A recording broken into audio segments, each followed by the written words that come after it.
I love that song. That song's amazing. Ladies and gentlemen, welcome to Week 4, Learning 5 show matches. My name is Alex Canopener Dude Teeble, and I am here with my good friend N-Step, and we are bringing you another wonderful series of League of Legends games. How you doing today, N-Step? I'm doing great. How about you, Can Opener? I am hyped and appropriately, and I'm very excited. I love that song so much. Lightbringer is one of the best pieces of music League of Legends has ever produced. Anyone who says otherwise is wrong. All right, well, I'm sure many people would dispute that. But, however, we're seeing a Thresh ban here from PB Patrol. Kazakh's ban coming out from Team Never Late. Not too big, nothing too surprising. You know, Kazakh's one of the best picks in the meta right now, and Green Post-it Notes I did see has some games on the Kazakhs recently, so not a big surprise to see that out. Lee Sin is a little bit of a weird ban, but Restless Mofo on the other side does play quite a bit of Lee, so not, something that's shocking or anything like that. Jhin, I could see a Jhin ban coming out here fairly easily, simply because Jhin is very, very strong right now with the current lethality builds. Provides a lot of utility to his team, and I'm sure both of these ADCs could play him relatively well, considering they're here, so that means that they're good. And there's the Yasuo ban we were expecting. Yeah, so we were talking about this before the game. Yasuo, and the other ban I was talking about might have to be banned on red side both games. Although we're seeing the Yasuo ban on blue side, but the other one I was talking about was Jhin. Both these AD carries play Jhin. Both the mid laners play Yasuo pretty heavily on both sides. So it's a little weird to see the Yasuo ban on blue side, because you usually expect that to be like when there's a high priority pick and neither of them seem to have anything in their champion pool to deal with it. You kind of expect that to be a red side ban, but maybe PB Patrol has another plan in mind for their mid lane pick. I'm trying to be proactive with the bans, get it out of the way so they can proceed forward with their strat. We'll see how that goes for them. That is the advantage of being able to scout out your opponents and also play as a pre-made 5, is that you get to play around your own weaknesses and play towards your opponent's weaknesses. Yep, lots of nice stuff that you can come up with there. Looks like we're seeing a Poppy hover. Wouldn't be surprised to see that locked in. People do seem to prefer this Poppy in these Fives games. I've noticed learning Fives really, people seem to put a lot of value onto the Poppy over the Maokai, who's more of the top tier tank, at least for competitive. As far as competitive play goes, Maokai is definitely the top tier tank, but Poppy seems to have a lot of value, I guess, since her higher damages for trading in lane, maybe a little bit more lane dominance than the Maokai has a little bit more value. So, yep, we're seeing the Poppy lock in. Not a big surprise there, and we'll have to see what Team Never Late respond with here for their first two picks. Yeah, it's I like the Poppy. I really do. I like the Maokai better personally, but I could definitely see why you'd want to pick up the Poppy. It does have a bit more damage, and it can help a team quite a bit more than the Maokai can in certain instances of disengaging as opposed to engaging. Yep, and we're seeing the Maokai on the other side. Not unreasonable at all to see that. We're going to see a tank versus tank top lane, pretty much as expected. A Varus, which is most likely going to be going to Expire. I'm not really sure how you pronounce that, but potentially could be for Sideways Horizon. I mean, we have seen some Varus in the mid lane. Not that it's a pick that I'm aware he plays, but it is something that's not completely out of the question. So next two picks from PB Patrol could be a lot of different things. I suspect at this point they're probably going to want to take an AD carry. They could just take away their jungler too, though. That would be nice. They can get a priority jungler. Sejuani is something that Green Post-it Notes does play, has been playing a little bit recently. So Not a huge shock, but we'll see what Plasma Noodle is going to pick for his team here. The Vel'Koz. Okay, so oh no, we're going to go switch to the Vagar. Okay, so Vagar is his next most played, I believe, after Lux. Yes, so yeah, that the other big thing he plays is of course the Yasuo. So maybe looking to just pick up the Vagar and try and scale up really hard here with the top and jungle that are also pretty decent scaling. Definitely, definitely. Vega, very, very strong mid lane pick. If you can consistently get those stacks onto his queue, it will certainly influence his late game quite significantly. I we did see the Vel'Koz hover slightly from Plasma Noodle before locking in the Vagar, so I wouldn't be surprised if Sideways Horizon decides to go for it. Vel'Koz is a fairly decent matchup into Vagar as long as you're not getting caught. It's a longer range, but everyone decides to just leave the game. Oh, we got a bug splat on our hands, so we'll have to see how fast we can get back into lobby. All right, I'm gonna bring us back to the waiting screen real quick. That Vel'Koz pick just tilted everyone off the face of the planet. I'm gonna put some music back on for us. We'll be back momentarily.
All right, ladies and gentlemen, we're back into pick band champion select fun time thing.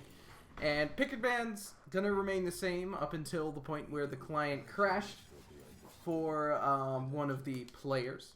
I'm not naming names, but that's a thing that happens. So that's going to be how the things are going to progress up until that midpoint. We weren't really sure if they were going to lock in that Vel'Koz or not, so we'll have to see whether that does in fact get locked in. But everything else should remain relatively the same.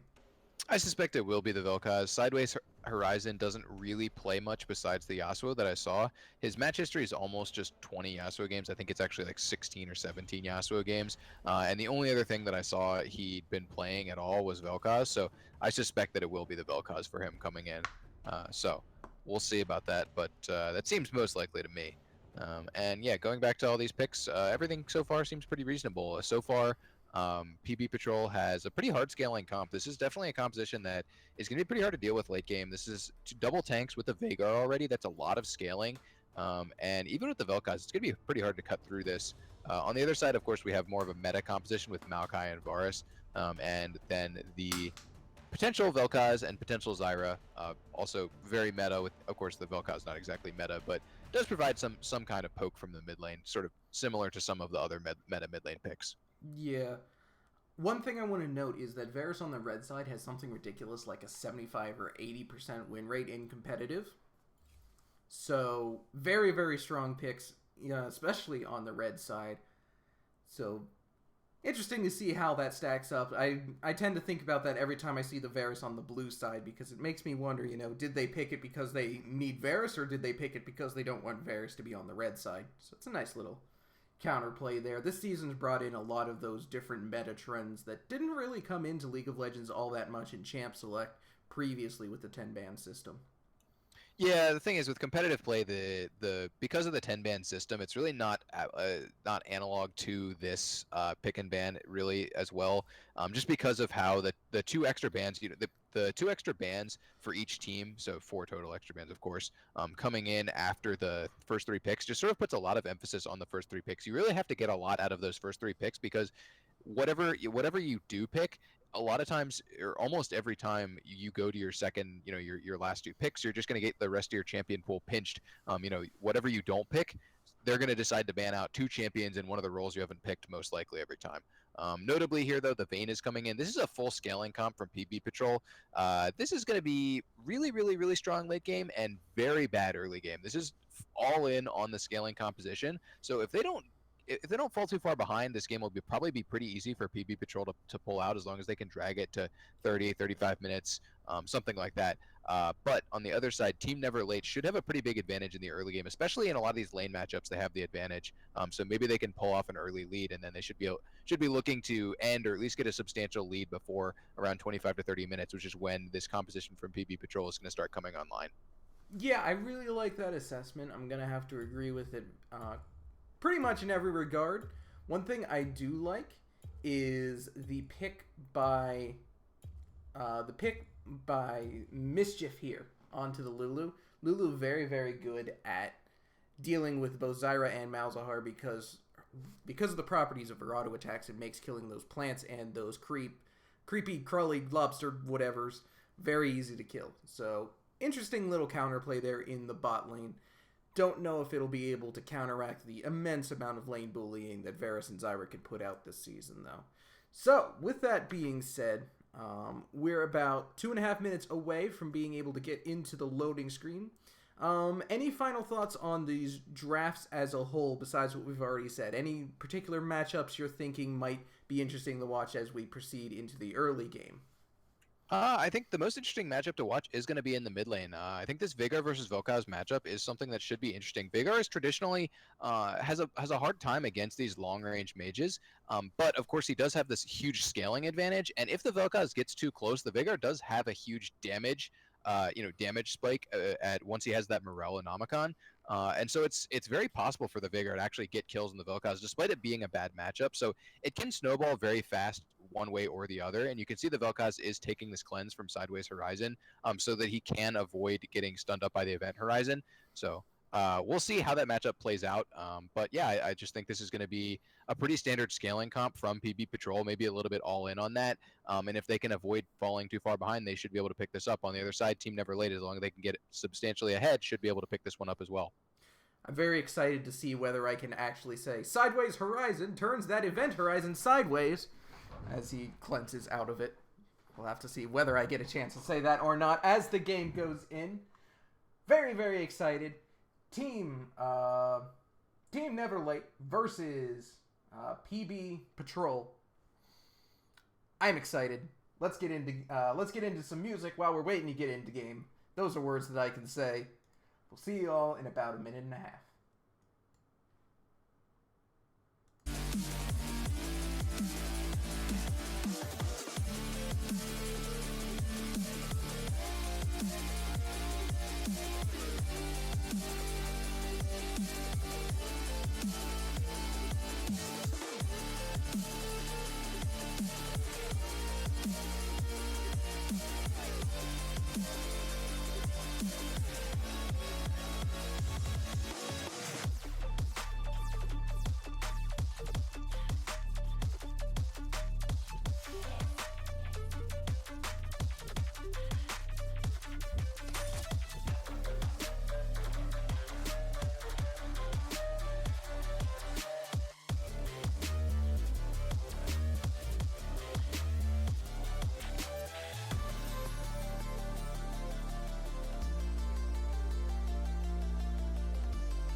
Alright, ladies and gentlemen, we are into game, and I am turning myself up slightly so that I can be slightly louder for this game that is happening.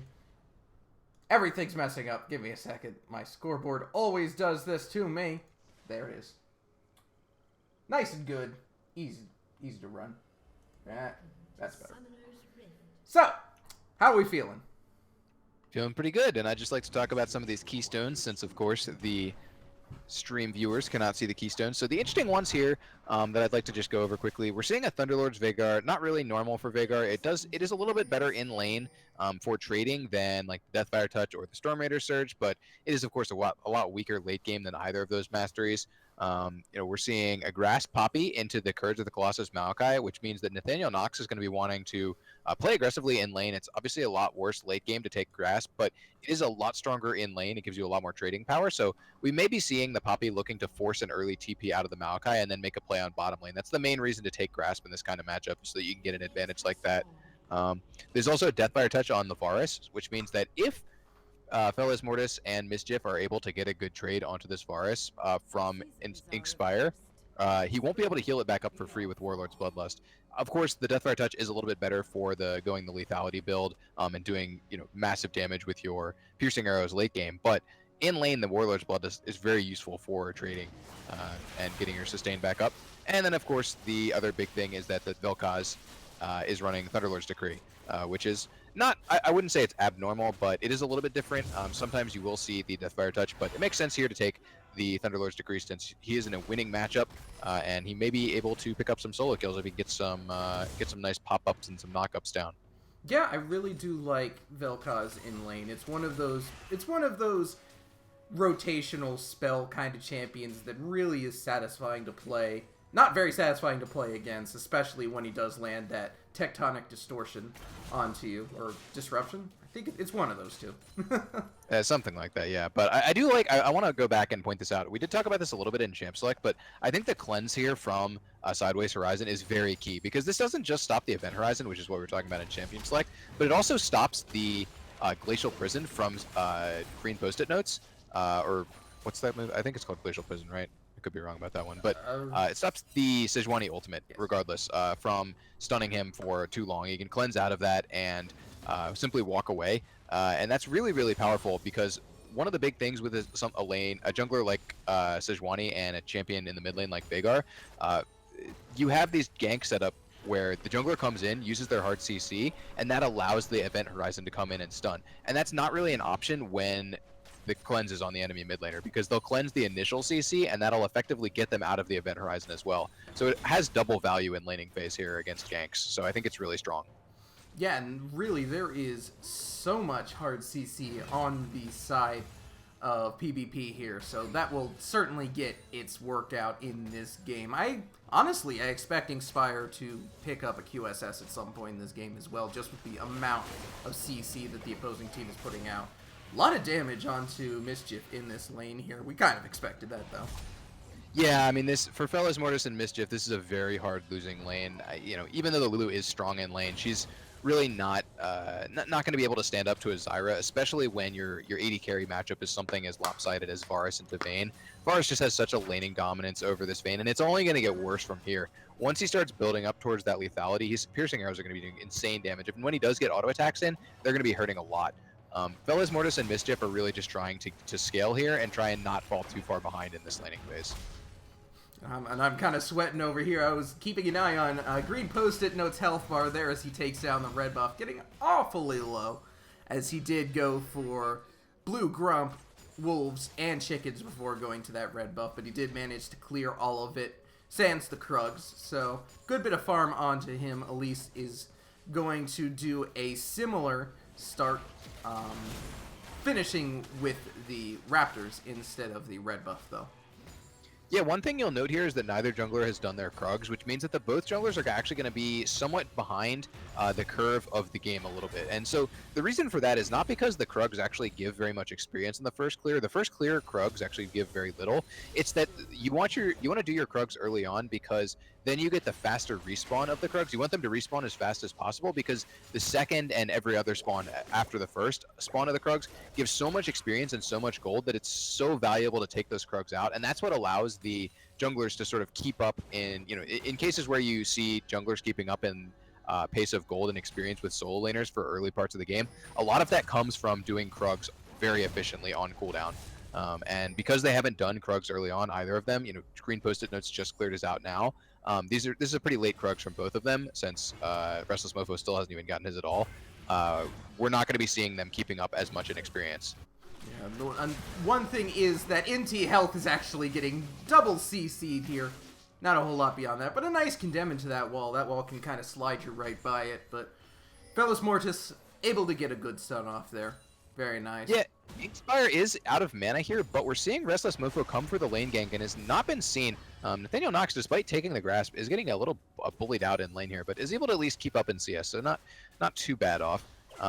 Inspire getting polymorph, but not much going to come of that. It looks like Restless Mofo is just going to go for a recall here, and this is a lot of wasted time from the Elise, where green Post-it notes has just been farming. Yeah, that is something to bear in mind. What I was going to say about the Krugs is that they do hurt a lot if you're not a particularly strong AoE clearer on your first clear, which Sejuani, despite having AoE damage, is not necessarily the best clearer in the jungle. But, nope, and this is just, man, Restless Mofo, this is just really hard dedication to this. Oh, going for the Flash Cocoon. That's the Flash Cocoon onto Fellas Mortis. He's getting awfully low. The first blood is going to go over to Inspire. They're going to continue on to Mischief here. He's going to have to flash out. The Polymorph stops Restless Mofo from contributing damage onto that kill, but first blood is picked up for Inspire. Restless Mofo, his patience is rewarded, but that still is a lot of wasted time in this bot lane. You have to question whether he could have just pulled that play earlier. He could have pulled the trigger on that probably 30 seconds at least beforehand. You might say, Oh, but what about the minions? Well, he flashed in anyway. So really, at the end of the day, if you're gonna do that, he should have done it faster. He could have had could have been keeping up in CS with green post-it notes. But we're seeing a little bit of engagement here. The cleanse blown by Sideways Horizon. Not sure if it was necessary. I don't think that Event Horizon actually hit him, but I could be wrong. Sideways Horizon going to do his best to ward the people off the dragon here. It's going to be a smite race, but Restless Mofo is able to pick it up. The cocoon actually lands on a mischief over the wall, followed by the grasping roots and the piercing arrow. That did not hit, so the dragon does go over the Restless Mofo. A nice try by Green Post-it Notes to steal that away, but, you know, jumping into the dragon pit at that low health can be a little dangerous. So he was able to get out with his life, though.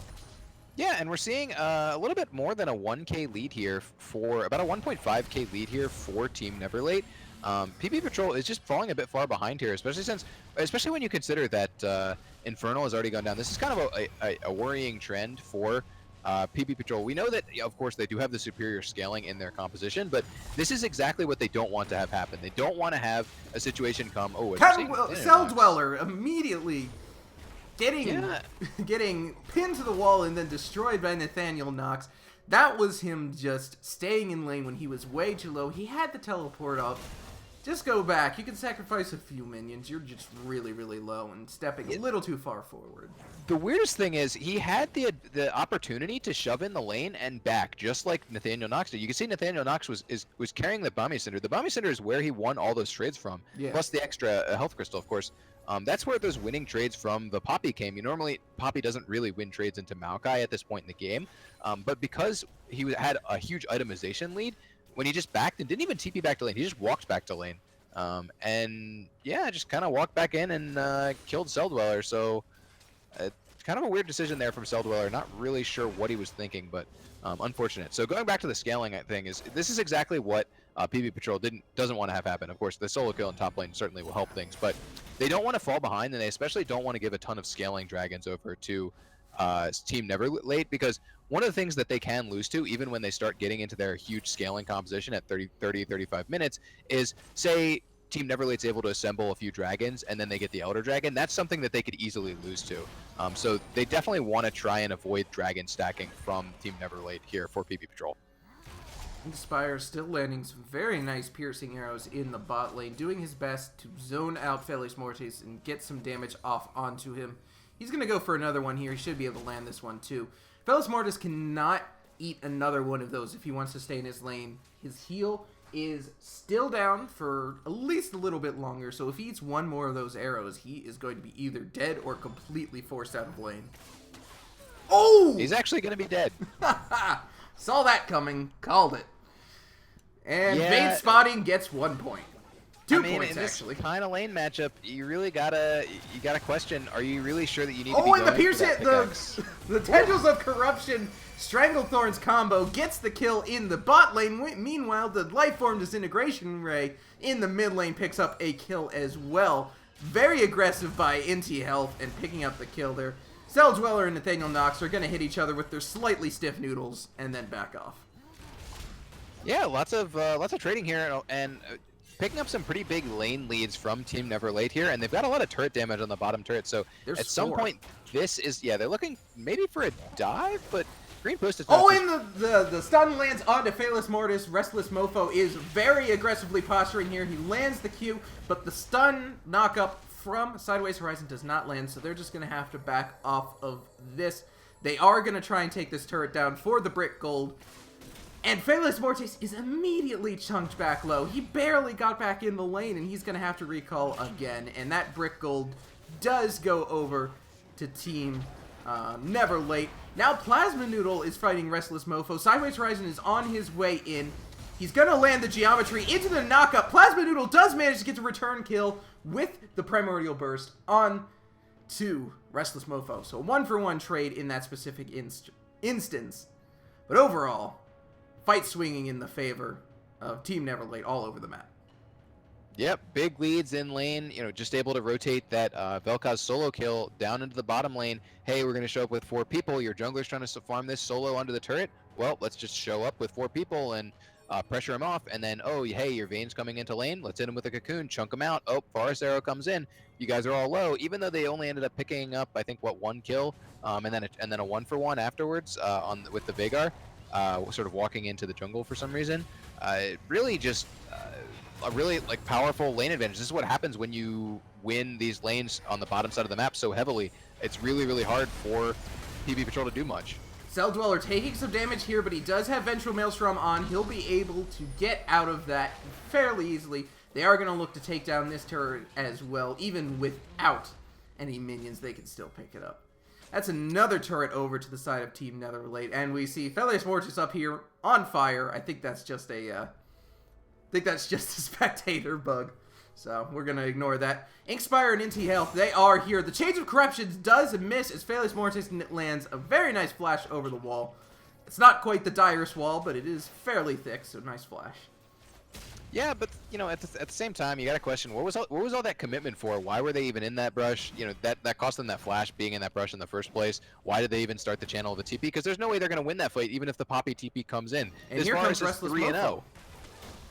Yeah, this Varus is 3-0, and it looks like they're posturing for a tower dive, but Restless Mofo is backing off here. Looks like the lanes have just decided to switch sides and go from there. Yeah, this is a result of PB Patrol's bottom lane saying, hey, you know, we don't really want to lane in this unsafe lane with no turret. Let's swap top. Maybe we get a turret. Maybe we get a kill on this Maokai. Unfortunately, it took them too long to make the rotation. And because of that, this was a play that, you know, they got out-read, and Team Neverlate was able to swap their bottom lane up eventually anyway. Although it is nice, PB Patrol picking up a dragon here. And Restless Mofo getting hit with the Keeper's Verdict. He's going to need to flash to get out of here. The rest of the blue team is following him in. He does land the return stun on the green post notes. A bunch of flashes come out as Cell Dweller gets on the Plasma Noodle. He's going to get eviscerated by the damage from these three. There's a lot of damage going on there. Inti Health flashes into the Strangle Thorns. Restless, green post notes, I'm sorry. He's getting very low. He's going to have to get out of there. That's another flash down. And, you know, Cell Dweller throws out the sapling. But this is the mid-second tier tower looking to go down, and we're barely out of laning phase. Yeah, it's nice for PB Patrol to get that Infernal Drake, but probably not at the cost of an inner turret. At this point, the gold lead is just amassing. It's almost 7k gold at 14 minutes. It's just going to be insurmountable, and they might even be able to take out this inhibitor turret. Yeah, what is bot lane doing up in that top lane? Their inhibitor turret is falling, and they're still staying on. Their Plasma Noodle is getting hit up by the Twisted Advance, followed by the Lifeform Disintegration Rate to take him down. They're going to get an inhibitor off of this. Meanwhile, Green Post-it Notes is now getting another Twisted Advance. The Wild Growth comes out, but it is not enough to save him from Cell Dweller. Mischief getting low now. The Piercing Arrow is going to kill him, and the inhibitor is down. Can they end the game here? This seems a little suspect, but maybe they're going to be able to get in a Nexus turret. Maybe two. If they can get two, they can pressure the Nathaniel Knox is getting very, very low. He's going to be able to go down to Restless Mofo. Phaelus Morge is able to pick up, finally, a kill onto Cell Dweller. Inti Health also falls to the Primordial Burst. The rest are going to have to back out. Getting a little greedy there for the Nexus Towers. Yeah, I think going for Nexus Towers there doesn't make a ton of sense. I mean, Nexus Towers are worth almost nothing, 50 gold each. So really getting those down, I mean, yeah, you could say, oh, that puts a lot more pressure on their Nexus with the super minions, but at this point in the game, it's still pre-16 minutes, so it's not like they're going to be leaving that lane alone for any reason, right? They're going to have someone in that lane defending at all times anyway, so having extra pressure on the Nexus because of super minions isn't really that relevant. So not really much reason to try and take the Nexus turrets there, but regardless, a really nice push by Team Neverlate, using their advantage and using the fact that PB Patrol's bottom lane just really wanted to stick top lane. I don't know why Mischief was sticking it out in the top lane there. Fellas Mortis, you could say, oh, you know, he needs to be farming a side lane. He needs to get strong. He needs to be trying to get a turret back and try and trade some gold. Didn't even end up getting the turret. And I could see to some extent agreeing with the logic of leaving the Vayne in the side lane, but Mischief doesn't need to be with him. He should have rotated mid much earlier than that. One thing I want to ask you about here, and stuff, is let's take a look at Phaelus Mortis' decision to get this static shiv first. What do you think drove that purchase, and how do you think it's going to impact this game, if at all? I mean, at this point, I don't know if the Vayne build is really super relevant, but if it is going to be relevant, what's going to happen here is this Vayne is, if by some miracle, PB Patrol is able to stall out this game, able to pick up this farm in the mid lane. One thing that does happen when you take down an inhibitor this early is that the enemy team gets a lot of free farm, and it denies you farm because the super minions will push in the wave. So if they're somehow able to hold out, they're going to end up with a farm advantage at some point. And this Vayne build, this is the tumble crit, huge damage build, because as we're saying, and there's the Tendrils of Corruption onto Mischief, followed by all the CC. Cell Dweller is now going in with the Vengeful Maelstrom. He's just going to tank up a bunch of damage, but the Event Horizon comes down into the Glacial Prison, and that's going to take down Cell Dweller with the Primordial Burst. Restless Mofo's now going in onto Nathaniel Knox. He's going to get condemned into the wall and able to be taken down, but Phalanx Mortis goes down as well. It ends up a 4-for-2 in favor of Team Netherlight, and now Plasma Noodle is also going to go down to the combined damage of the 3 remaining carries of Team Netherlight. Inti Hill, he's already got that Haunting Guise, so he's doing a fair bit of damage himself. That's going to be a second inhibitor down, and they're pinging on to the Nexus Towers now. But Green Posted Nose back up, and Phalanx Mortis will be up too. Yeah, Nathaniel Knox also coming up. I think maybe they can do it now with 2 Super Minions, one about to die. The Super Minions do help quite a bit with enabling taking out structures like these, so this is likely going to be the game over, but we'll see one last fight here most there's likely. A Wild Growth. Mischief still getting low, though. They're trying to take out Inkspire since he is the one focusing down the Nexus right now. He is going to actually fall to Phalanx Mortis combined with Green Post-it Notes. Now there is only Cell Dweller in the base. They're actually managing to clear out these minions, but here comes Cell Dweller with a flash onto Phalanx Mortis. He's able to take him down. The Vengeful Maelstrom is activated. He's going to try to punch the Nexus down. And here comes Restless Mofo. Cell Dweller goes in with the Twisted Advance. Plasma Noodle gets stunned up, and Nathaniel Knox is very low now, but so is Restless Mofo and Cell Dweller. If Nathaniel Knox can hold out, Mischief is now up as well. They're going to have to back off again, but these super minions, they're very, very powerful, and I do not know if these members can take it down. But there goes Nathaniel Knox. Restless Mofo on the back foot takes out another, and the game continues. Yeah, I mean, like I said, it's going to be pretty hard for them to actually end. They're probably going to want to wait until at least Inti Health is here. Probably want to just wait for a 5-man squad. I don't really know what that... And Restless Mofo going down there, like I said, they probably should have waited until the whole team was there to try and push for the end. But now that Restless Mofo is down there, probably not going to want to try and push into this. They might go for the 4v5 anyway once Inkspire gets in. But that's only going to work if there's another overplaying of aggression, probably from Phalanx Mortis right here. And the Stranglethorn goes down. The Event Horizon brings Inti Health low. Cell Dweller, Event Horizon obviously not the actual thing that's bringing them low. Cell Dweller activates the Vengeful Maelstrom.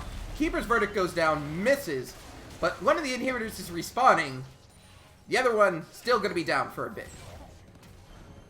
Yeah, notably the Primordial Burst is up. That's a potential one-shot. And the Tendrils of Corruption immediately takes down Plasma Noodle. Mischief follows soon after for the Piercing Arrow. The Glacial Prisoner does go down, though. Inkspire less than half health, and Nathaniel Knox is onto him, but Inkspire able to pick up the kill onto Phalanx Mortis. Nathaniel Knox is going to go down, giving a triple kill over to Inkspire. Greed Post-it Notes is the only one alive. He's going to get zoned out by the Life Orb Disintegration Wave. Inkspire is going to throw out the Piercing Arrow as well. And the game is going to go over at 20 minutes and 33 seconds. Over to Team Neverlate. That victory was quite early, not late. We have a series on our hands.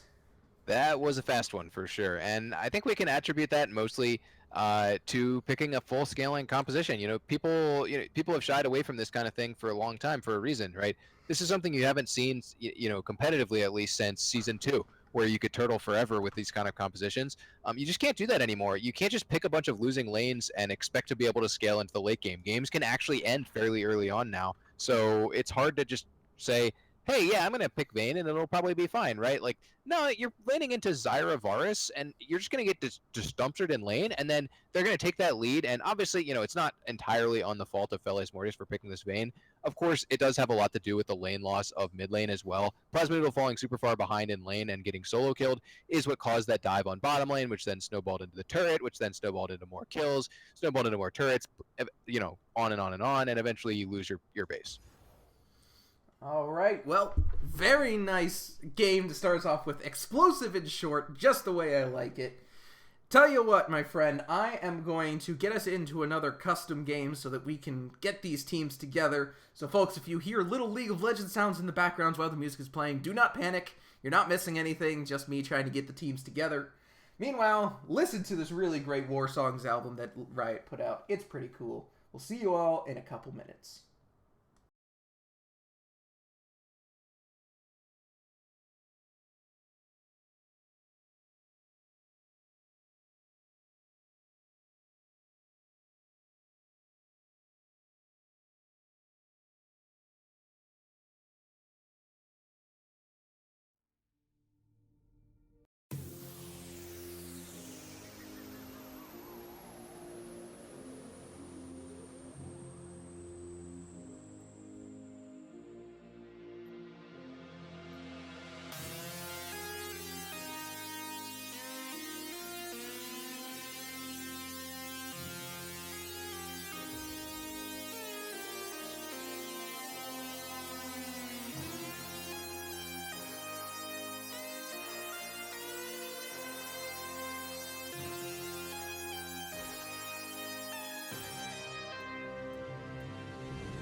Welcome back, ladies and gentlemen, to Game 2 of this Best of 2 series between Team Never Late and PB...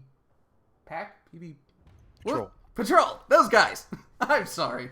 I am terrible with names. Sometimes I forget what my fiance's name is, and then she punches me. Very unfortunate. Very unfortunate. Anyways, we are going to play some League of Legends here. We see the Kazakhs and the Maokai bands. Celldweller did very decently on that Maokai, at least once he realized that standing next to a wall in lane with Poppy while less than 100 health is a bad idea. Then he was fine. Well, I think the bigger mistake was, why didn't he take the free back when he had it? He could have just easily based after pushing in the wave when Nathaniel Knox pushed up and then based to go get that Bombay Cinder. And then for some reason, Celldweller just kind of overstayed and ended up going down solo for no reason to a Poppy that had, 1,500 gold of items on him. So it didn't really make a ton of sense, but yeah, no harm, no foul. Didn't end up mattering. A lot of those tank versus tank matchups really just not making a big difference in the game, even when one does get an advantage on the other. Yeah, no harm, no foul. It was an early game kill in a game that Celldweller's team did end up winning. We do see the Varus ban, which is a very good adaptation here by PB Patrol, sorry. PB Patrol, definitely still Patrol. They haven't changed their name since I said it last time. But a good pick. Definitely. Right, so one thing that we were interesting, I have had this noted down. This is the matchup that I was actually expecting to see game one in the top lane, Aurelia versus Jax. Both of these players, these are their most played champions in solo queue. So, and this is sort of I guess to some extent a time-worn lane, something we've seen across many different seasons. Both these champions often come into the meta when Triforce is buffed, or when split pushing is really powerful. And this lane, whichever way this lane goes, assuming that it tilts towards one side or the other, which it normally does, is probably going to end up deciding a lot of this game. Assuming that there's no horrible, terrible, massive leads in one lane, which is what happened last game. So that's not it's not out of the question to say that might happen. But assuming the other lanes are relatively close, this split push lane might end up deciding how the game goes. Yeah, we have seen both of these champions do wonderful things in many, many, many games across the seasons. As you said, I got really far from my microphone there. I apologize. My chair likes to slide away from me at times. With that being said, both of these champions and both of their players have very decent win rates right now, so we're going to have to watch that. But the Yasuo, both teams did have to sacrifice the Yasuo pick, so Sideways Horizon is able to pick that up. That did slip through the cracks because there's just so many things you need to ban out these days. Which is why 10 bans is a thing now. You kind of have to ask, was the Sejuani really a necessary pick here? It's not like Restless Mofo plays it, and it's not a priority pick at all. Why didn't they just take the Yasuo to go with the Jax? If they're saying, okay, we'll pick Jax because we don't want to show as much as possible, but then you pick this Lux, which is Plasma Noodle's most played champion, but at the same time, Lux has a very bad matchup into Yasuo. This Yasuo is coming from Sideways Horizon. It's his most played by far champion in solo queue. He's got, like, I think I said last game, he's got something ridiculous like 16 or 17 Yasuo games in his match history. This guy is, of course, going to pick Yasuo if it's available. So I'm just kind of confused as to why they took the Sejuani there over taking away the Yasuo from Sideways Horizon, because Plasma Noodle does play it. But maybe they've got some secret plan in mind that I'm not seeing, but this just seems a little foolish to me. Especially considering that they do have, like you said, the Lux, and now they pick the Ezreal as well. Another champion that relies a lot on projectiles and skill shots in particular, that not Yasuo can not only win wall, but also avoid just based off of being his old usual annoying self of Yasuo with his E. So, not really sure what the side of PB Patrol, my words can work. Not sure what they're going for right now. We do see what looks like a Kennen here. Kennen ADC. We have seen it. Reckless plays it to great effect occasionally. I would be a little surprised to see a Kennen. I'd be expecting a lethality carry, maybe an MF coming in here for Inkspire. I mean, for all I know, maybe he will pick the Kennen, but I think it's a little more likely to see something else. And yeah, it's the lethality MF or maybe just the utility Ashe. Nice here to go into composition with an Aurelia and a Yasuo since. Wait, an Alawi. Okay, that's a bit unusual. That's an Alawi support. That's okay, not what I was expecting. Let's just hold off on talking about the Alawi because it could be a placeholder or a mispick or something like that. I'm just not going to talk about that for a second because I'll get into that in game if that is the real pick. But the Ashe makes a lot of sense here. It's just a nice utility carry. Fits well in the current meta, even though she can't really abuse lethality at all. I mean, it wouldn't be unexpected at all to see a Lulu support on the side of Mischief. Lulu didn't really seem super effective last game, but it didn't seem like it was ineffective in any sense. It wasn't The really Soraka, Mischief's fault either that Lulu wasn't yeah, particularly effective. I don't really think it was his fault necessarily. I don't think the way he played the lane caused them to fall behind. But Soraka is a really strong laning champion, especially if you're maybe going up against a cheesy support like an Alawi. Soraka, is a pretty strong champion. Especially it is Mischief's most played champion. I believe it was banned last game. Soraka can be pretty strong for the Ezreal in trades. The Ezreal with the Soraka on his team can just walk up and base tank a lot of damage for free, and the Soraka can heal him right back up.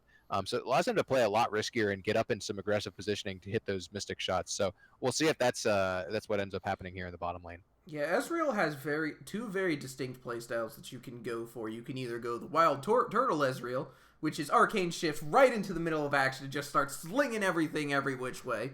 And then there's also the stay back, just kind of poke through lane, get your farm up, play very, very safely in lane, and then, play the traditional backline Ezreal AD carry.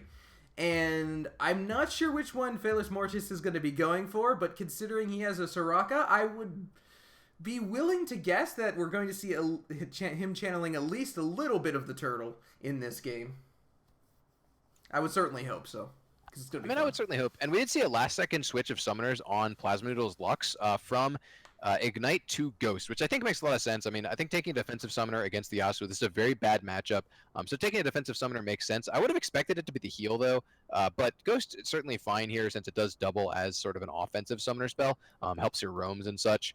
So nice to see that, especially if he's expecting, hey, this is an Alawi support, a melee support who has no real defensive tools. Maybe I can pick on that, or maybe he can make some roams up to the top lane with this Ghost and affect this Jax versus Aurelia matchup. Maybe get the Jax ahead early on, since of course Jax does eventually outscale the Aurelia, assuming that he can stay relatively close in gold. Yeah, this is very, very interesting. I do want to see how this Alawi support goes, because I've played Alawi support, and it's not Warwick support. So that's about all I can say for it right now. But we're gonna take down this spectator delay by not listening to our annoying voices, but rather some very lovely music, courtesy of Riot Games. So stay with us. In about 2.5 minutes, we will get into game here and see how these teams stack up against each other. Because Team Never Late, they've won that first game. Now the question is, can PB Patrol tie it up? So stay with us. We'll be back.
Ladies and gentlemen, we are back once again into Game 2 of Team Never Late versus PB Patrol. Everyone's getting all excited, getting into game. We're going to have some fun League of Legends here today. What do you think is going to happen level 1 here, Endstep? I expect we're just going to be seeing a fan like we have pretty much every other game. Neither of these teams is really going to be looking for any invade action, I don't think. Of course, there is a light binding on the side of the side of PB Patrol, but aside from that, there's really not a ton of level 1 CC, and yeah, I just don't really expect anything to happen, to be honest. This is worth noting, big mastery things. The Yasuo here from Sideways Horizon does have Warlords. It is something he does do every game, at least every game in his match history that I saw. Typically speaking, you expect to see a Fervor on Yasuo. It is a lot better for damage, but of course the Warlords does offer you some defensive utility, since if you do take some bad trades, it helps you heal back up. And then this Alawi support has taken Grasp of the Undying, so probably looking to make some trades in lane, which is going to be pretty difficult into a double ranged matchup. If this was a melee support, I think the Grasp makes a lot of sense, but maybe would have been better off going Bond of Stone, something more like a Tom Kench would do if there was a a normal range support matchup with her, which there is. And we did get confirmation in chat there. Don't know if anyone saw that, but did get confirmation that the Alawi was a mispick, but the side of TNL decided to roll with it. So we're going to have to see how that goes. Inkspire has decided to take the red buff away from Restless Mofo here. Excellent steal. Good form. That's certainly going to impact Restless Mofo's jungle clearing in this early game. Yeah, that is pretty unfortunate when the red buff going over to Inkspire, and especially since Inkspire also made it late to lane, so isn't even going to be able to abuse the experience lead because he missed 3 melee minions on his way in, so I believe he'll still be a little bit ahead of the curve in the bottom lane here in terms of experience, but because he missed those 3 melees, it's not like he's going to have a super early level 2 with red buff to be able to abuse Fellows Mortis and Mischief. Either way, even with this early level 2, it's pretty hard to abuse a Soraka lane in the kind of way that you'd really want to with a red buff. So that cheesy strategy probably not going to work out, although NTL does hit the Test of Spirit onto Fellas Mortis here. So a little bit of damage going over, or maybe more than a little bit of damage. Hopefully he doesn't get hit by this tentacle. That would be very unfortunate for him, but manages to dodge out of it. Worth noting in the top lane, although we haven't taken a look up there yet, we are seeing a Corrupting Pot into Doran's Blade from Nathaniel Knox. This is a very dangerous start from Nathaniel Knox. If he does fall behind, this Doran's Blade is going to be very bad for him. But if he can start snowballing, if he can get a lead, if he can get a good trade, and he can get some of the sustain out of us, we're seeing a huge trade in bottom lane. Will the red buff do it? No, it's not even close. Doesn't even have to blow his heal, and Mischief should be able to heal him back up here. But he's taking quite a lot of harass. Good thing he has a Soraka. Yeah, Mischief did just hit level 2, so he does finally have those heals. He took the Starcall level 1, which is the more aggressive option. We do see, this is definitely not a wet noodle fight. This is more of like maybe a slightly damp surfboard fight, is the way I would categorize this fight in the top lane. Well, they're going to start fighting with some serious weapons pretty soon. Once they start buying items, especially once the Sheen comes in for Aurelia, or even Jax, to be honest. Once the first item completion, or maybe not first item completion, but the first Triforce piece completion comes in for one of these champions, they start to go into a big power spike. And obviously both of them, the first spike, Mischief, maybe taking some damage here, but probably won't go down. Here, this is the one thing about having an Alawi support. You do a lot of damage. Nathaniel Knox getting a good trade on Celldweller there. Celldweller did tank those backline minions, tanked about 5 or 6 minions there. So ended up taking a lot of damage. Plasma Noodle getting abused in this bad matchup, already down 8 CS, so having a rough time of it a little bit, at least, since the wave is pushing towards Sideways Horizon as well, so it's actually going to be able to increase that CS lead. But yeah, we're seeing just a lot of punishment coming out from this Alawi support. So, mispick or not, it's really been very effective so far. Of course, the scaling of an Alawi support is going to be pretty questionable. How useful is an Alawi support really going to be late game? But it has certainly been very effective in lane so far. It's certainly going to be something here. I hope a fight breaks out soon, because I would actually like to do some talking in this game. But it is all me, all color casting this game. Yeah, one thing I do want to talk about, though, is the fact that despite the health disadvantage, Fellas Mortis and Mischief are doing fairly decently in farm. This is something that Ezreal does very well for himself. Yeah, worth noting that the tentacle CS will account for some of that, but regardless, actually, do these do count as CS now, don't they? Yes, he just got one for clearing that tentacle out. So yeah, so some of this is going to be tentacle. And you can see, just checking, if you hit X and transfer over to the gold graph, you can see that Inkspire does have a decent gold lead here of about 250 gold. So even though the CS looks even, it's not quite accurate because of the tentacle CS, making up for some of the difference that Fellas Mortis is actually down. Oh, the junglers are actually going to run into each other here. I don't think there's going to be a lot of action coming down here. But Green Post-it Notes has the red buff, which is adding insult to injury for Restless Mofo here. He is going to charge away, avoiding the Yasuo from Yasuo. In this a little weird there. I felt that if Green Post-it Notes did hit that Arctic Assault, I believe the charge is called, did hit that into the Lee Sin Resonating Strike, and had he disjointed that Lee Sin Resonating Strike, would have been able to win the trade there since he did have red buff up. So despite the fact that Restless Mofo is a bit of an organization, it's going to come down to another fight here. We do see the Light Binding landing onto Sideways Horizon here. He is going to go in for the last breath ultimate and get a kill on to Plasma Noodle. The jungle matchup was a bamboozle, but here comes Cell Dweller with the return kill onto Green Post-it Notes. That's actually a 2-for-0 in favor of TNL. Yeah, things starting to fall apart here for PB Patrol again. It's this is sort of very reminiscent of exactly how last game went, where, hey, we're doing fine. Oh, we start losing an early game lead, and then, they start falling even further and further behind. This is probably going to be a Lee Sin Resonating Strike on a Mischief, and he's going down. Unfortunately, Restless Mofo actually does have a control ward, so he could have ward hopped out if he wanted to, but he didn't. He's probably saving it here. Taking a lot of damage from the minions, so he's just going to go ahead and back out. There is a lot of people coming down towards him, so he's going to probably wait for Inti Health, and they're both going to blast code over the wall. Get out safely, considering there are a lot of people coming at them. Not that they would know, necessarily. Yep, and yeah, we're seeing just another huge laning lead just early on in the game for Team Neverlate. They've got, of course, the CS lead in the bottom lane does, like I was saying earlier, it is deceptive. The tentacles from Alawi count as farm, so that is deceptive. As we're seeing, Plasmid will get a little aggressed on, but they're not going to be able to do much here other than some damage onto this Test of Spirit. But yeah, the CS numbers in the bottom lane are inflated on the side of Fellas Mortis, so they are down quite a bit of gold in the bottom lane. They're down quite a bit of gold in the mid lane. The solo kill plus the huge farm lead going over to Sideways Horizon on this Yasuo, and the top lane, there's a small CS deficit for Nathaniel Knox, but you could say you should expect a CS lead for this Jax. The Aurelia went and roamed. Cell Dweller went in and dove mid lane from behind, right? Blew his flash. You would expect Nathaniel Knox to have a CS and experience lead, but he's actually behind in both. So that's a little weird to see, even though you do expect Aurelia to win this lane matchup early on.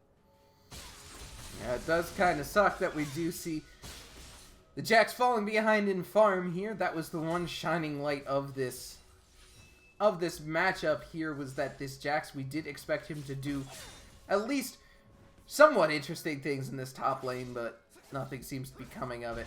Not really a whole lot he can do other than try and farm, but even that does not seem to be going his way right now as the lanes progress. We do see really nice counter-strike by Nathaniel Knox, but the Lee Sin Restless Mofo is here, and he's probably going to be going down. There goes the safeguard into the crippling strike, I believe is what it's called. He does flash the Sonic Wave, and he's continuing to run away as we shift to the bot lane. The Relentless Charge goes in on Inkspire. He's going to need to flash. The ultimate comes out for Inti Health. They're going to go ahead and go into Green Post-it Notes. That's a lot of damage that ultimate can put down. They're going to try and pick up the kill, but they're not able to do so. Nathaniel Knox also able to pull off a great escape, and that's a tentacle kill! Inti Health picks up a kill with a crazy tentacle off of the Test of Spirit that he put down in Green Post-it Notes. Here comes another Test of Spirit. Heals used to negate the damage of the True Shot Barrage.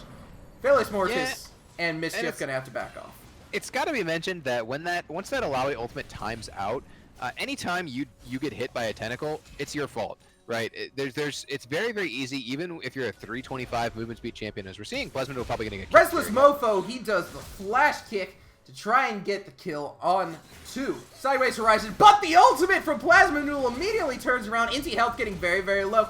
Felis Mortis is going to fall, though.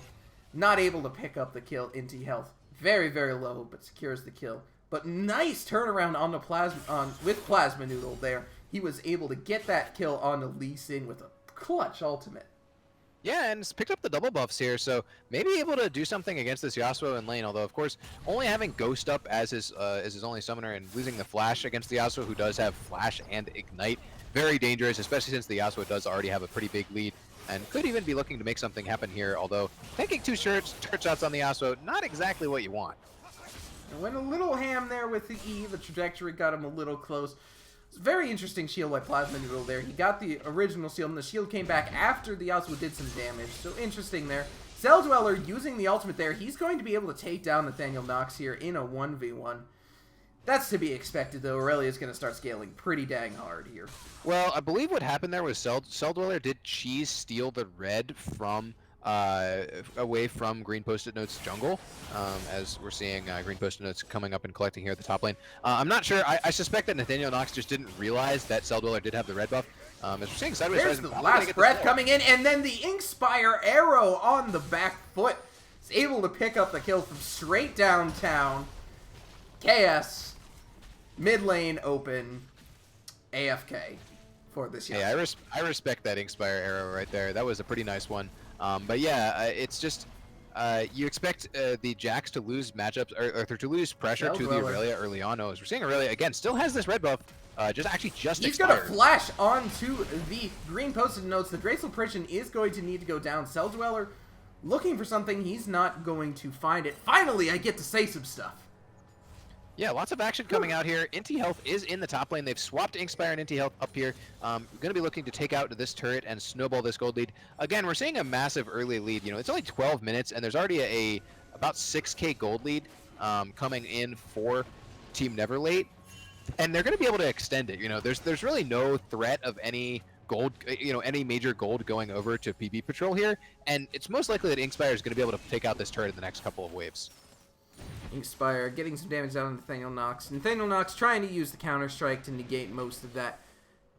Kind of hard to poke as a melee champion when going up against Ashe, though. Yeah, not much Jax can do against this, and also not much Jax could do if he went bottom lane. This Aurelia from Cell Dweller already has the Triforce. The Jax from Nathaniel Knox, on the other hand, is only sitting on a Phage and the Ninja Tap. Of course, he is sitting on a little bit of gold, about 300 gold, but that's not really enough to get him much of anywhere. So he's not going to be able to do much in this game, and since he has fallen behind in the split push, that was, I think, the major hope for PB Patrol in this game. Nathaniel Knox gonna need to leap strike out of here. Mischief is on his way up to heal, but it's not going to be enough. Nathaniel Knox is going to go down to the volley. Following the arrow, Mischief now is the one here. Green Post-it Notes is not going to make it out as Restless Mofo is able to kick him, but the charge gets him down. But now Felis Mortis is here. He's going to be able to give the kill over the Plasma Noodle, and then Plasma Noodle gets Finalis Funktown onto Inkspire for the double kill. Yeah, I mean, some nice moves here from PB Patrol, but they're still very far behind. They're going to need to do that a lot more, and they're going to need to be able to do it in ways that is going to generate income for them. Right now, yeah, it's nice that they got 2 kills, but that doesn't do anything. Cell Dweller is still taking this dragon. They're still going to lose out on an Infernal, and they still lost tons of tower pressure. Mid turret almost went down for that play, and top turret's under some pressure as well. So, really, they just need to be able to get those kills in a position where they're able to take an objective. And that's how they're going to be able to generate some gold to get back in this game, but they're still down quite a large amount, so it's hard for them to get in those positions where they can take objectives. Yeah, however, when you are playing this far behind, one thing you cannot discount in any way is the morale, what's the word I'm looking for? The feelings of the team, the mindset. You do not want your team to tilt off the face of the planet, especially when they're this far behind. So being able to get some kills under your belt and be able to say, yeah, we're going to be able to come back from this. We're doing all right. We're not going to get 10,000 gold behind. That is incredibly important to keep the tilt factor at a low level. So even though they did not get a whole lot off of that, it does give them a bit of a breath so that they can start to look at maybe setting up for another fight and hopefully pick up some more kills. Nice light binding there by Plasma Noodle, but you kind of have to question Sideways Horizon. Oh, there goes the arrow. That's actually going to miss, but we're not really seeing anything here, but I'm just going to go ahead and follow him because Plasma Noodle, Cell Dweller's going to catch up with him. He does get the light binding and he does flash. Cell Dweller not going to be able to catch up to him. Inti Health is on him though. The Soraka Wish is not enough. Inti Health is able to pick up the kill. A good chase by Plasma Noodle, but not enough. Yeah, not really sure why he blew a bunch of summoners there. You know, he knows that he has full vision of all 5 members of the enemy team there. So Green posting notes in the mid lane, getting hit up by the last breath. Sideways Horizon still wants this. He's gonna land a last Asagi and then back off. Yep, Soraka heals, making it, Soraka heals on a tank, especially with Ninja Tabi against the Yasuo. Pretty difficult to get through that Sejuani's health bar, even if the Yasuo does have 2 levels. What is Inti Health doing? He just tanked, what, 2-3 tower shots for basically no reason. But I guess it will allow them to get some extra damage on this turret. Mid turret is going down to Sideways Horizon here. So a nice extension of the gold lead here from Team Neverlate, now up to an 8k gold lead at 16 minutes. Yeah, this is starting to look very, very dangerous here. Restless Mofo does land a Sonic Wave, but Lee Syndrome, he has not fallen victim to it. Oh, Fellas Mortis, you're not going to make it out of that one. Here comes the arrow. That's going to miss Inkspire. You're about a minute too late on that arrow if you want to hit Ezreal.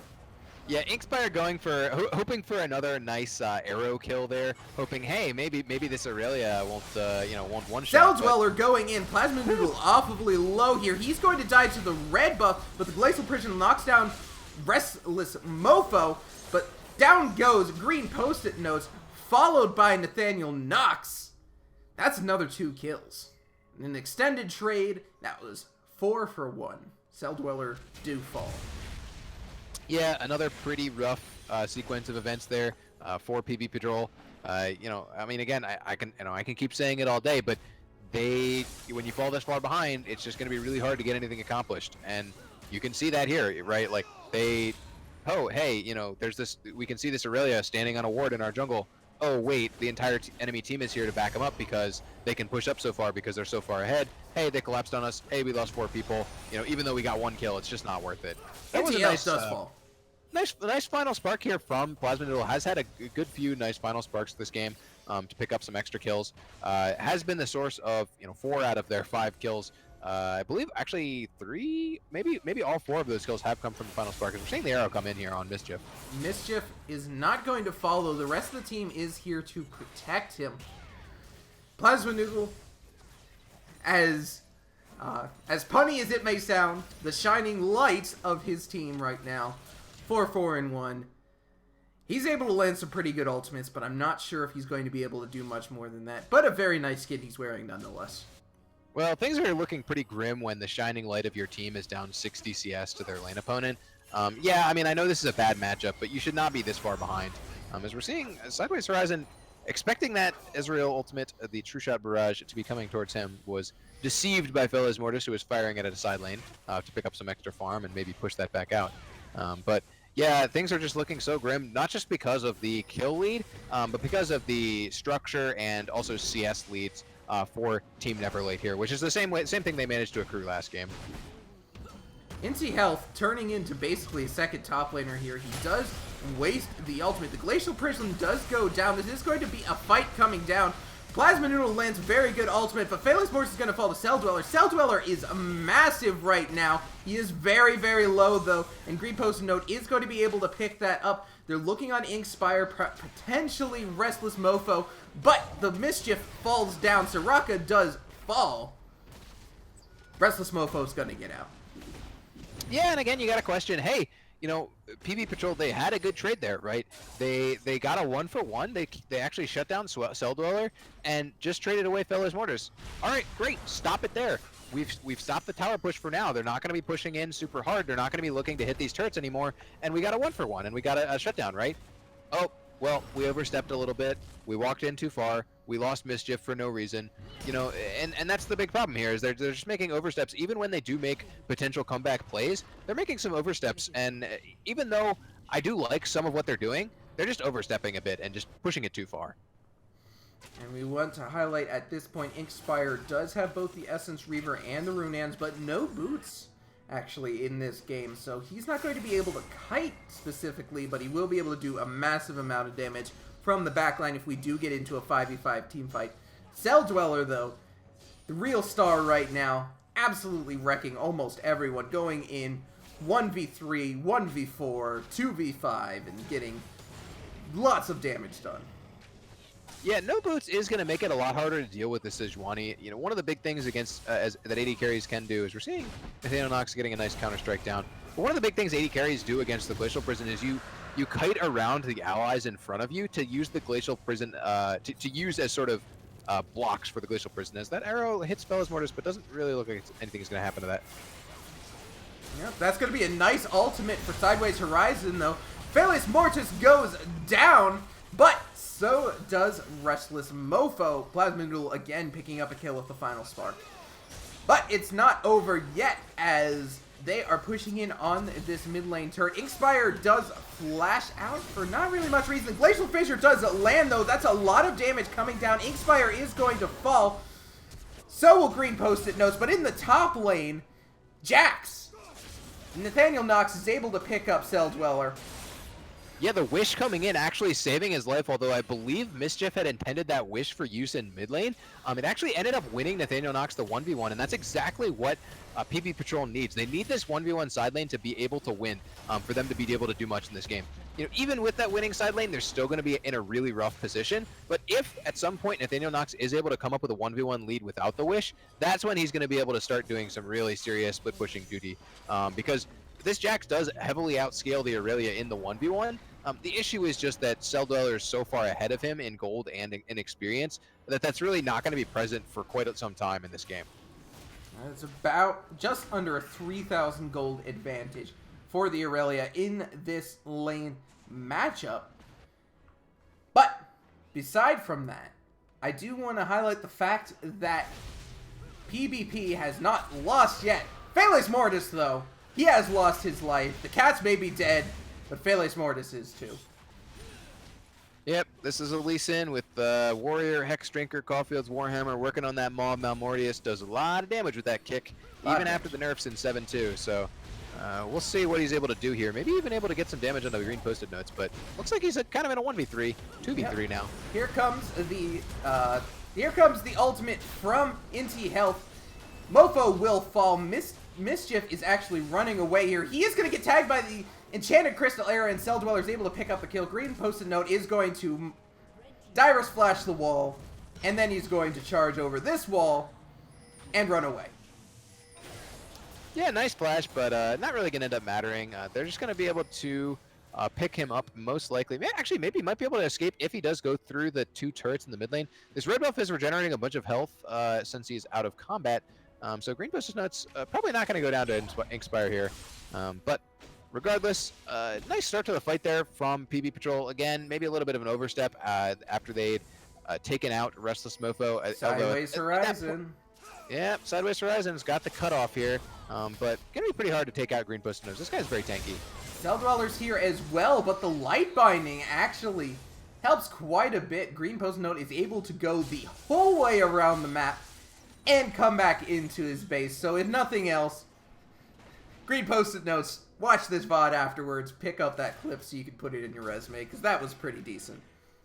Yeah, you can see that, you know, at the very end there, it's how hard it is to kill a tank that's backed up by a Soraka. Very annoying to play against. It's just very difficult to actually take down this champion with a ton of resists and a decent amount of health. You can see the Frozen Heart already completed on Sejuani, although it didn't have it on that particular chase. But with all these resists, the heals end up being super efficient from the Soraka onto the tank. And so it's very hard to chew through all that extra health, even if you are a really strong Yasuo. And of course, that is one of the major disadvantages of taking Warlord's Bloodlust on Yasuo. You just have way less damage than if you would take Fervor of Battle. Definitely. It's a very, very, very interesting game, though. Overall, I really do find this very, very interesting, just how these teams are playing here, and the fact that despite PvP being down so massively, 12,000 gold right now, they haven't lost yet. They've actually beat their record from last game, so they've survived 24 minutes. My camera's going nuts. There we go. They've survived for 24 minutes. You did it, guys. Every second that ticks up is a second longer you've survived this game. Yeah, I mean, you know, and at some point you have to say, you know, this is a league for learning, and really all that matters, it doesn't, you know, the win here is essentially meaningless. It's just bragging rights or whatever.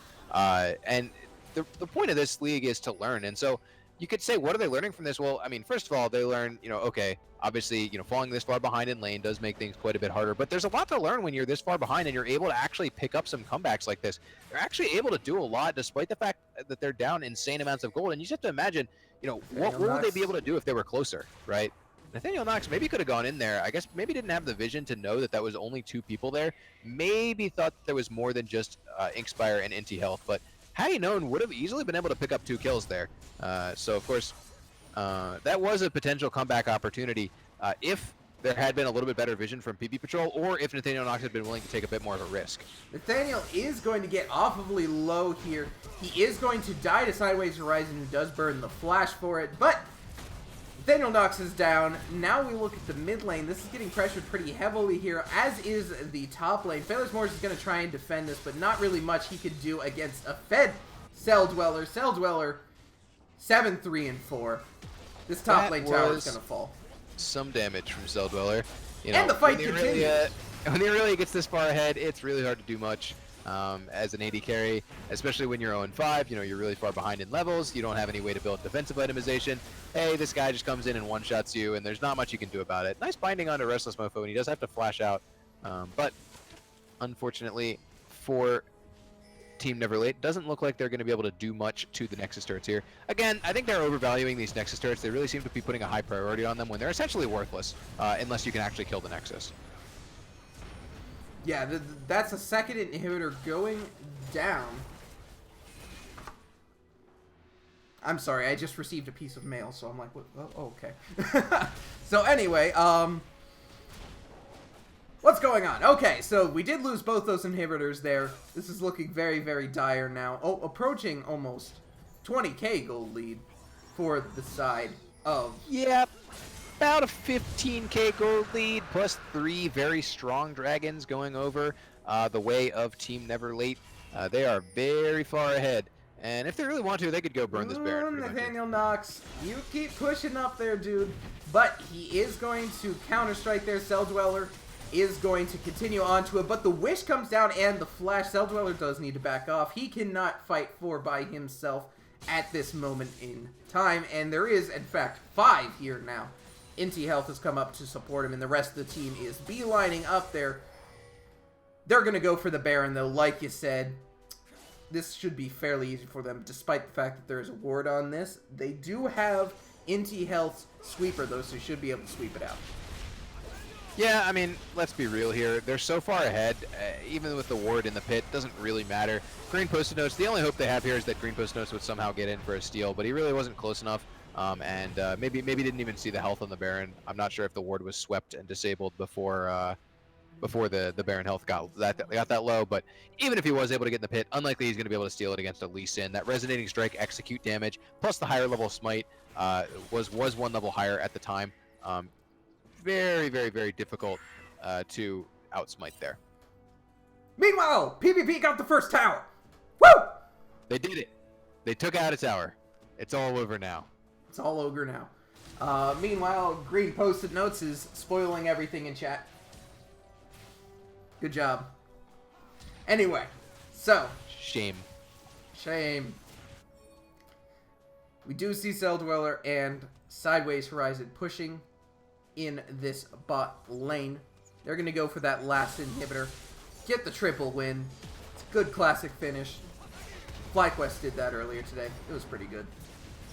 And this is going to look like a pretty free third inhibitor going over. Is Inti Health really going hard? He's going hard. He's pretty tanky right now, but he also has that black cleaver, so he's doing a fair bit of damage. He is going to survive with the face of the mountain shield. The redemption comes down. Cell Dweller actually taking up both towers. He's getting fairly low now. He is actually going to trade his death for Phaelus Mortis, but the entire team of PvP has gone down, and this is where it all ends. That amazing hold off for so long. They were able to hold out in their base, but it all crumbles to dust as we knew it would. They were just too far behind. And Team Neverlate picks up the 2-0 and wins the series.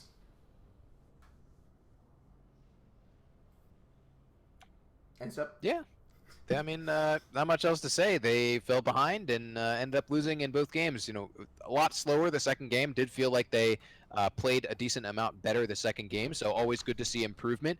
They lasted quite a bit longer. I believe about 9 minutes longer, almost 9 minutes and 15 seconds longer, roundabouts longer the second time around.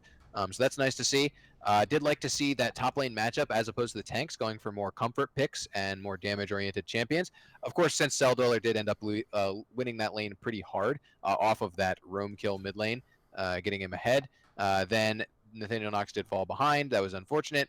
And of course, that's a risk you take when you do take those damage-oriented top lane matchups. So, yeah, I mean, I like seeing the improvement, and I liked seeing the draft adaptation. I did like the Varus ban from PB Patrol, and maybe if they played a few more games, if they had the same level of improvement every game, they'd eventually probably be able to take a game off of them. Yeah, one thing I do want to highlight here, I'm looking at the post-game graph. Total damage to champion, Cell Dweller did a full 10,000 damage more than Nathaniel Knox did. 10,000 for a total of 20,844 total damage to champions. Just absolutely massive on that Aurelia. Also, very, very nice Ashe there as well. The name is escaping me. Inkspire did very, very decently as well. 18,000 total damage dealt to champions. But Cell Dweller, absolutely the MVP of that game, going off and just popping across the map there. Well, anyways, that's going to about do it for us tonight. I have words I have to say. Let me say them. So, this has been Alex Can Opener Dude Teeple. I am here with my good friend N-Step. We are here for Learning Fives. This has been Team Never Late versus PB Patrol. If you'd like to follow the Learning Fives, we do have a Discord server. You can go ahead and check that out. The Twitter also is in the thing below the stream here. Check us out in those social medias. We're always looking for people to join up and learn about fives. The number 5. It's a good number. So anyways, we're going to sign off here. N-Step, I want to say goodbye to the audience, and then I'll end the stream here for tonight. All right. Thanks for watching, and catch you guys next time. All right. You all have a wonderful night, and thanks again for watching.